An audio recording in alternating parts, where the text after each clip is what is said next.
Hello everyone, this is Davin and I'm Ethan, and we are going to commentate on the semi-finals for the Duel Masters Championship 2026. we have Snow Melody at the bottom playing Water Dark Fire Zero Nemesis. And we have Captain Z on the top playing a classic deck, which is Mono Water Aggro.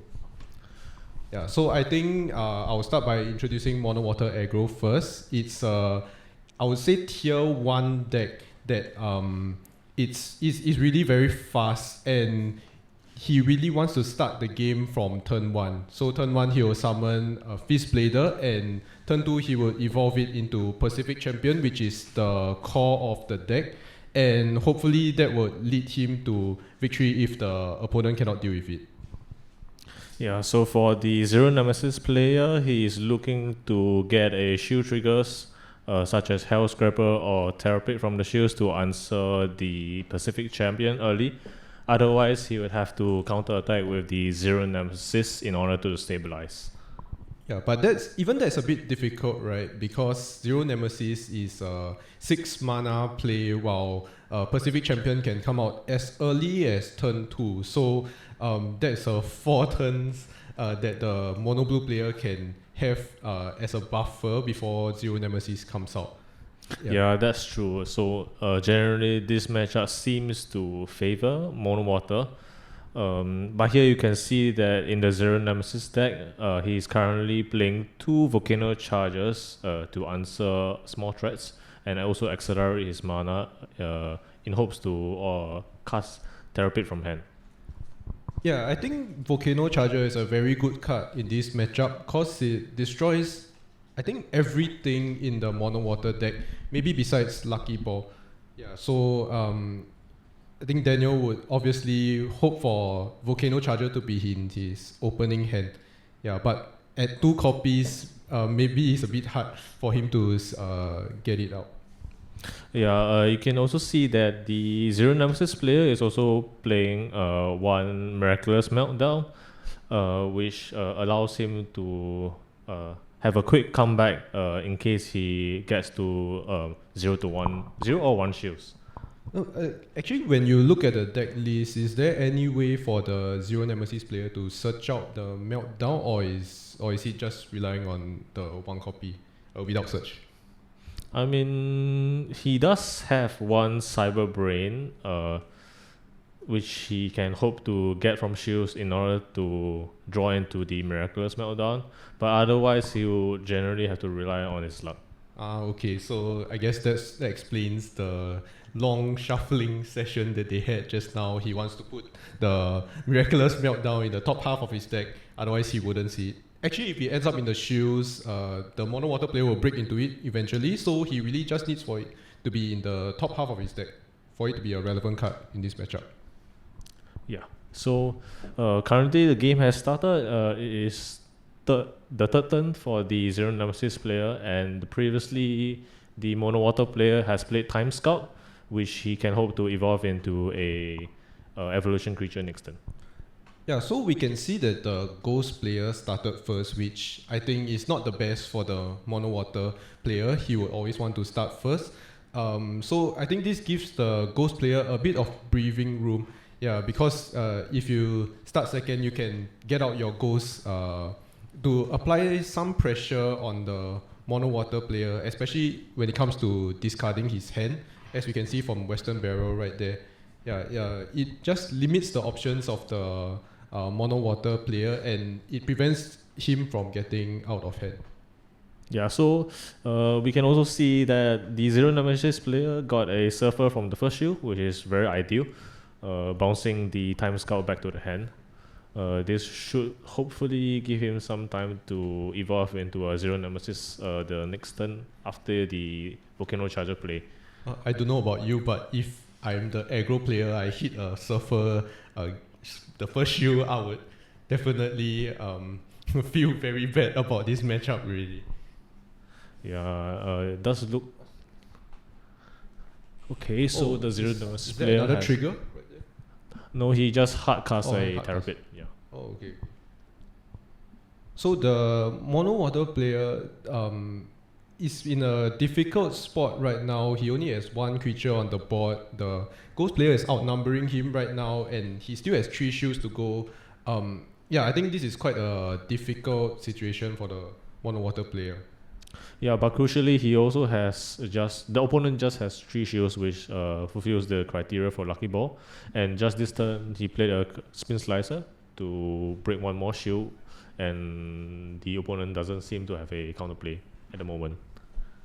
If I'm the ghost player right now, I would be hoping to draw into Garlek. I'm not sure if he plays Garlek.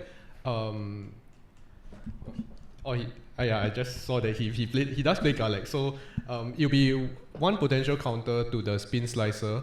But as we can see, Zero Nemesis comes down, which is a 6,000 power creature, and he can use that to clear the Spin Slicer, and not only that, he can discard the last card from the mono water player's hand. And now he's in top deck mode. Oh, but he draw a Lucky Ball. Yeah, that just shows the power of Lucky Ball right here. Yeah, just stabilize it. Just helping to snowball the game state in his favor. So the Zero Nemesis player will require a much wider board in order to one shot or play a meltdown and try to kill him there. Yeah, so the current field state for the ghost player is quite precarious. He only has 1 shield and he doesn't play any blockers, so he needs to kill this Time Scout and also deal with the Lucky Ball and hope that the mono water player doesn't top deck into an evolution, else he just like loses here.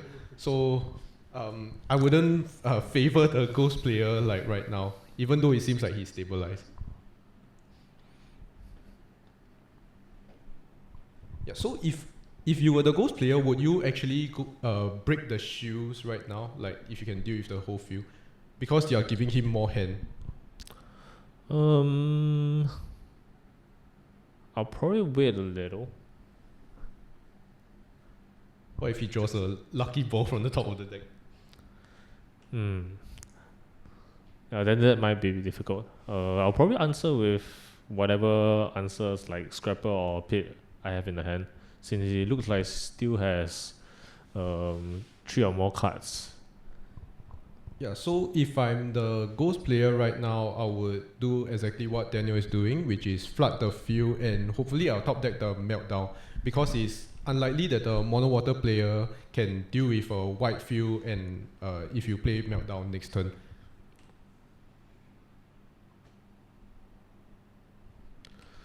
Currently, the mono water does not seem to have very good top decks, seeing as he just played a lone aqua card, which gives Daniel a lot of time to further widen his board. Oh, you can see that he's repeatedly checking the effect of Zero Nemesis. I think he's afraid of being broken into and not having any of the cards remain in his hand. Yeah, it does. It is a peculiar card when it comes to the meta game. Last turn we saw Emerald go down and Daniel managed to set a shield. I would think it would be a Hellscraper. If it was a Hellscraper, I would just go in next turn. Yeah, I have a massive field right now and there's not much the mono water player can do about it. Possibly, yeah, but if you give him too many cards, then he might have the chance of playing 2 evolution creatures, which requires just 6 mana, so he has to be careful about that. But I think for the triggers that are usually played in mono water, only Surfer is a real threat, and it's unlikely that there's multiple in the shield, so I would feel pretty good about the situation right now. So he's just going in with all the small creatures, discarding with Zero Nemesis along the way. Yeah, as you can see, Surfer. But that's not enough. Yeah. And even now, the mono water player has, I think, 0 hand cards, so it is unlikely that he can go for a counter attack next turn. Yeah, and is that a trigger? If not, yeah, that will be game 1. GG. Okay, so we'll be moving on to game 2. So the way the tournament works is that the loser of the first round will go first.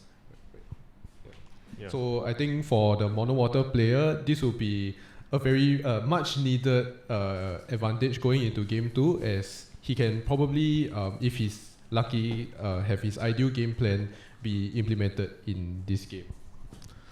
Yeah, I really feel like he needs the evolution creatures early on because if he doesn't, then the 1 to 2k bodies can just die to whatever Zero Nemesis has. Yeah. Yeah. So if you were the ghost player, would you do anything differently this turn? I think like we cannot expect like every game to have like as many triggers, right? So would you change your game plan in any way, like moving on to game 2? I don't think Snow Melody has much of an options. Turn 2, I'll probably prioritize playing the Melnia over the Emerald. Turn 3, I'll probably still play Western Barrel whenever possible. Yeah, since that is the best options he has in the early game. So I think for some mono water decks, we do see an interesting tech where they play 1 to 2 copies of Terra Dragon Archidelicena, but I think in this list he doesn't run that. But I'm not sure if Daniel knows about this. What do you think of taking a green card in mono water? I don't think it's really necessary since you are just a pure aggro deck. You have 4 lucky balls to draw into. You have Haucuses and you have the new DM14 card, Deep Juggler, which allows you to attack on draw. Draw on an attack if your mana zone is fully water. Okay. So I think that will explain why he doesn't run up is to play the Deep Juggler. Oh, and we see a very ideal curve right here. This is exactly what Mono Water would like to do. If Daniel cannot answer his Spin Slicer next turn, he can break another shield and he will curve into a Lucky Ball next turn because he's at 3 shields right now. So yeah, this is a very ideal opening. Turn 2 Spin Slicer, turn 3 Haucus, and the opponent has no Melnia, so looking very tough for the opponent. But it doesn't deal with the Spin Slicer. Yeah, he can just replay the Haucus or play into a Lucky Ball and continue hitting. Yeah, he will even draw into more cards if he replaces the Haucus. So it's a good trigger, but it doesn't really save the situation right here. Yeah. And we see a Western Barrel come now, but his hand size is very big because of the Haucus. So I think this is quite an ideal start for the mono water player. Oh, now he gets the Lucky Ball, allowing him to draw 2 cards, continue hitting. Does look pretty cooked for the opponent. So if you're the ghost player, how will you play this? Like, what is the card that you hope for on turn 4? Because he's really only at turn 4 next turn. Yeah, I mean, Volcano Charger does nothing. You also do not have the option to play Magaria, which he had 3 copies of, since he's only at 4 mana. 1 turn away from Magaria, which will allow him to slay the Spin Slicer. Yeah. And this is why I would like to point out that Pacific Champion is such a strong card in this meta, because while we can attack into Spin Slicer, Pacific only can be attacked by evolution creatures. And we can see it coming right down right now. If he has no triggers, it will be GG. A very quick game 2. Yeah. Game 3. Yeah, GG. GG's. Very ideal start from the Mono Blue. Yeah, showing exactly how strong this deck can be when it curves correctly. And you can start first.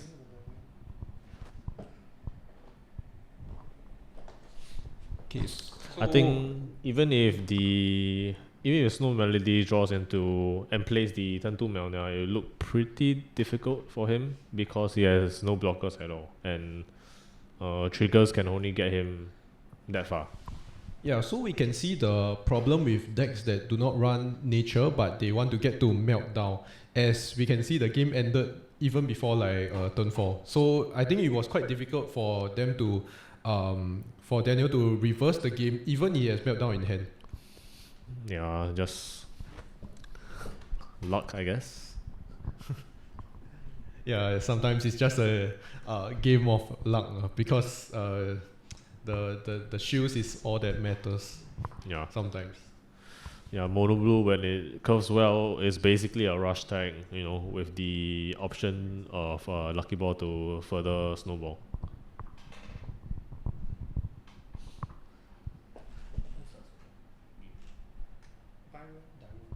So for the next game, the person who starts first will be decided by a die roll. So it's really anyone's game, but I think Daniel hopes he's starting first definitely for this game 3. Yeah. Yeah, going first feels especially good to him because ideally you want to play your discard cards before the opponent can react, such as the Western Barrel as well as the Garlic. Yeah, I think for aggro players, we always say they want to start first, right? But I think that's true for any deck. Like if you're a slower deck, you will also want to start first against a faster deck. So generally, you just want to start first. Right? Yeah, in most cases, yeah.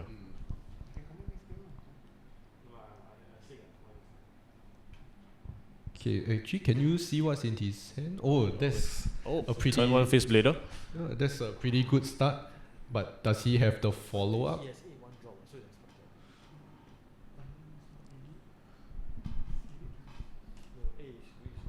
Interesting that Daniel charged the 0 Nemesis, because that's one of the only answers that he has to Pacific Champion. If he doesn't have Hellscraper or Pit in shields. But he's lucky that he has no follow-up. Yeah. So he just goes into a Time Scout. Looking quite okay for the Zero Nemesis player. Oh, and there's a Melnia right there. It can deal with Spin Slicer potentially, but it seems from the Evo Baits that the Mono Water player is playing right now, that doesn't seem to be in his hand. Or he could have Hawkers next turn, maybe. Oh, Deep Juggler is just played. And he's going in. So Deep Juggler is quite a strong card, but it requires you to build your whole deck around water cards, as its effect, which is you draw a card each time it attacks, only activates when you have all water cards in the mana zone. Oh, he's choosing to trade the Time Scout for the Melnia. Interesting. I mean, it's unblockable, so it doesn't really have a choice. But would you have saved the Melnia for the Deep Juggler? Because it's a 3k creature, you can potentially like kill it next turn. I don't know if a Time Scout, because Time Scout you can like probably kill it with a Western Barrel when you play it like next turn. I think it's fine. Yeah, I think the Ghost player needs he needs to save all the shields that he has. Yeah, otherwise it will just get overwhelmed. Yeah, so the 3k body of the Deep Juggler, pretty annoying for the opponent. Yeah, because like let's say if he did not kill the Time Scout last turn, he will be at 0 shields this turn, which is a worse position than it is like what now. Yeah. I mean, too bad Snow Melody is not running Searing Wave, otherwise this would be a pretty decent clear. So he only has Garlic to answer the blocker, but the other creatures, he will not be able to answer them. Yeah, so like I'm not sure what would be in the shields that would save him next turn. If he goes in with the Emerald first, that's it. Yeah, it's basically GG at this point. Even if he has the Hell Scrapper. Yeah, because Hell Scrapper is only 5k, then the 2 Deep Jugglers would be 6k in total. So Yep. No triggers. No triggers. GG's. Well played by the Mono Water player. Yeah.